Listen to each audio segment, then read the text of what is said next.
Hi guys, അപ്പോൾ ഞാനിന്ന് വന്നിരിക്കുന്നത് മലയാളം ടെക്സ്റ്റിലെ 3ാം ക്ലാസ്സിലെ പാർട്ട് 2 ഒരു കവിതയായിട്ടാണ് കേട്ടോ. പയ്യെ പയ്യെ എന്നാണ് ഈ സോങ്ങിൻ്റെ പേര്. സോങ്ങാണ് കവിതയാണെന്നൊന്നും അങ്ങനെ ഉറപ്പില്ല.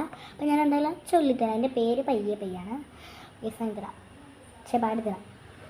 പയ്യെ പയ്യെ നീ എന്താ പിന്നെ കുട്ടിക്ക് പാല് കൊടുക്കാത്തെ?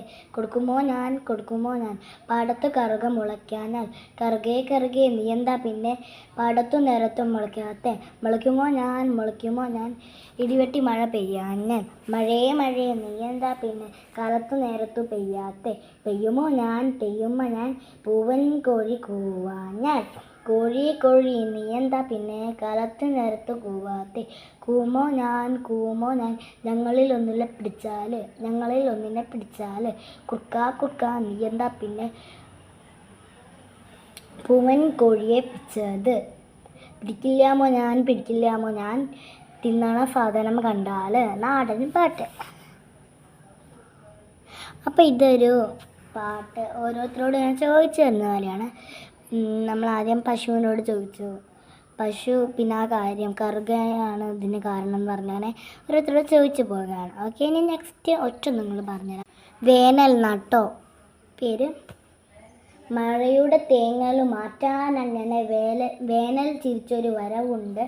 ഭൂമിയിലാകെ വേലിൻ തുമ്പികൾ മൂളിയിരുന്നൊരു ചിരിയുണ്ട്. വീടിനകവും എല്ലാം വേല് കുളിച്ചൊരു നിൽപ്പുണ്ട്. രാവിലെയായാൽ തൊടി നിറയും പടി വേലിൻ പുഴയൊരു കാറുണ്ട്. ഇത്തിരി വെള്ളം കണ്ടാൽ പോലും വേലിനവിടെ ഒരു കുളിയുണ്ട്.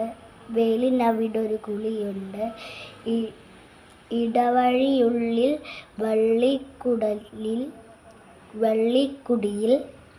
കുടിലിൽ വേലിനൊരൊട്ട കണ്ണുണ്ട്. വൈകുന്നേരം കുന്നിൻ മുകളിൽ വേലിന് നല്ലൊരു കളിയുണ്ട്. കളിയും തീർന്ന് കരഞ്ഞു കലങ്ങി വേലിനോ പിന്നൊരു പോക്കുണ്ട്. എ ജയകൃഷ്ണൻ, സ്വകാര്യം. അപ്പം ഇന്നത്തെ വീഡിയോ ഇത്രയേ ഉള്ളൂ. അടുത്ത വീഡിയോയിൽ മഴയുടെ ഒരു കവിത ഞാൻ ചൊല്ലുന്നതാണ്. കവിതയോ പാട്ടാന്ന് എനിക്കറിയില്ല. ഓക്കെ, അപ്പോൾ നിങ്ങൾക്ക് എല്ലാവർക്കും എൻ്റെ ഈ വീഡിയോ ഇഷ്ടപ്പെട്ട് ലൈക്ക് ചെയ്യുക, ഷെയർ ചെയ്യുക, സബ്സ്ക്രൈബ് ചെയ്യുക, തൊട്ടടുത്ത് ബെൽ ബട്ടൺ ഒന്ന് പ്രസ് ചെയ്യുക.